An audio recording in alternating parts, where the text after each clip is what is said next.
Hi friends, best recipe या चॅनलमध्ये तुमचं खूप खूप स्वागत। आज आपण एक मुलांना आवडेल अशी एक रेसिपी बनवणार आहोत। कढईमध्ये बटर तापायला ठेवलं होतं, त्यामध्ये आपण बारीक चिरलेले 2 कांदे चांगले परतून घेणार आहोत आणि ते परतल्यानंतर थोडेसे ते मऊ झाल्यानंतर आपण त्यामध्ये टोमॅटो घालून घेणार आहोत।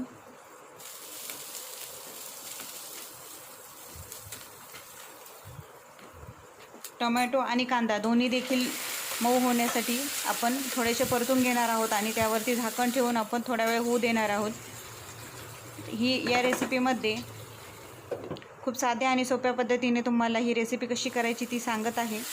कांदा आणि टोमॅटो हे दोन्ही मऊ झालेले आहेत। आता आपण त्यामध्ये शिमला मिरची घालून घेणार आहोत। यामध्ये तुम्ही गाजर, वटाणा, किसलेला गाजर किंवा किसलेला बीट असे देखील व्हेजिटेबल घालू शकता, म्हणजे जेणेकरून मुलांना ज्या व्हेजिटेबल्स आवडत नाही ते देखील ते खाल्ले जातील। भाजी मऊ देऊयात आपण। त्यानंतर आपण त्यामध्ये मसाले टाकून घेणार आहोत।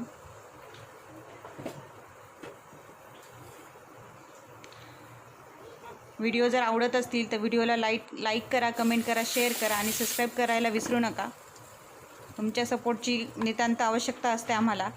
यामध्ये आपण 2 चमचा लाल मिरची पावडर, 2 चमचा पावभाजी मसाला, मीठ आणि कोथंबीर हे सर्व आपण टाकून घेतलेलं आहे आणि सर्व व्यवस्थित एकजीव करून परत एक वाफ येऊ देणार आहोत।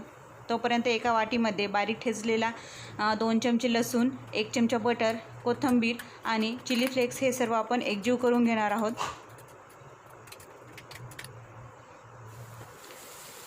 भाजी आपली बनवून तयार झालेली आहे। भाजी गरम असतानाच आपल्याला पुढची कृती करायची आहे।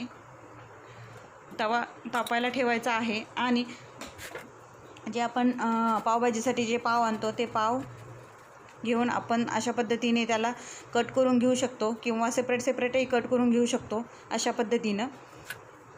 तर यामध्येच आपण आता जी गरम भाजी आहे आपली ती घालून घेणार आहोत। आपण ती सगळीकडे सर्वत्र व्यवस्थित रीतीने पसरून घेणार आहोत आणि त्यामध्येच आपण आपल्या मोजरेला जे चीज असतं ते देखील तुम्ही किसून घालू शकता किंवा माझ्याकडे आता अवेलेबल जे चीज स्लाइस आहे ते मी कट करून टाकत आहे आणि हे आपल्याला तव्यावरती हे लसूण आणि बटरचं जे मिश्रण आपण घातलेलं आहे त्यावरती आपण पाव ठेवणार आहोत आणि पाव दोन्ही साईडनी अगदी मंद आचेवरती, हे लक्षात ठेवा, अगदी मंद आचेवरती पाव आपल्याला दोन्ही साईडने होऊ द्यायचे आहेत।